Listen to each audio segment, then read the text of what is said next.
বৈষম্যের বিরুদ্ধে আন্দোলন হলো 2024 সালে। সেই আন্দোলনে আবার আমরা জয়লাভ করলাম বৈষম্যের বিরুদ্ধে। বৈষম্য আমরা এবার থেকে শেষ করব, এটাই ছিল আমাদের কথা।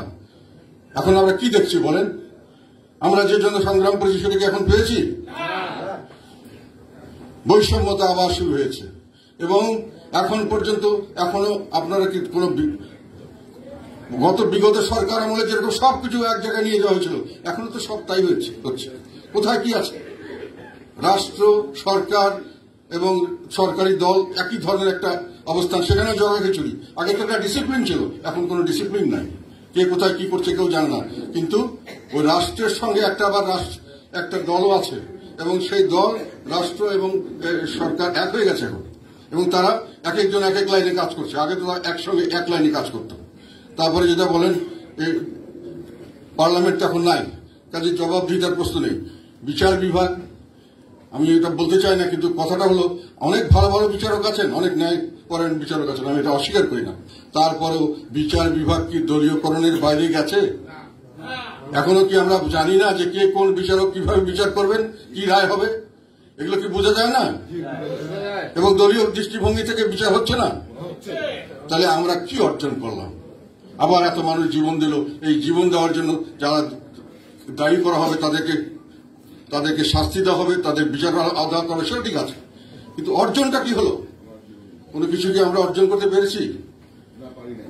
এবং এখন দেখেন বৈষম্যের স্থান কোথায় এসে দাঁড়িয়েছে। এখন যাকে পছন্দ নয় তাকে আমি শত্রুর সেন্টারে একটা জায়গায় চিহ্নিত করছি, নিজের ইচ্ছায়। কিছু লোক নিজের ইচ্ছায় তারা রাষ্ট্র হয়ে গেছে, তারা একই সঙ্গে সরকার, সরকারি দল এবং রাষ্ট্র যেমন ছিল এখনো তাই। রাষ্ট্রকে তারা পরিচালনা করছে সরকার এবং সরকারি দল, সবকিছু কিছু লোকের হাতে। এবং তারা কাকে বলবে যে তারা ফেসিবাদ বিরোধী, কাকে বলবে ফেসিবাদের দোসর, কাকে বলবে ফেসিবাদ, সেটা তাদের ইচ্ছা। এবং সেই ইচ্ছা তারা জনগণের উপর চাপিয়ে দিচ্ছে এবং তাদের উপর নির্যাতন করছে নির্মমভাবে, বিভিন্নভাবে মানুষকে অত্যাচার করছে। এবং সাধারণভাবে যে কাজগুলি তাদের করা দরকার, সাধারণভাবে মানুষের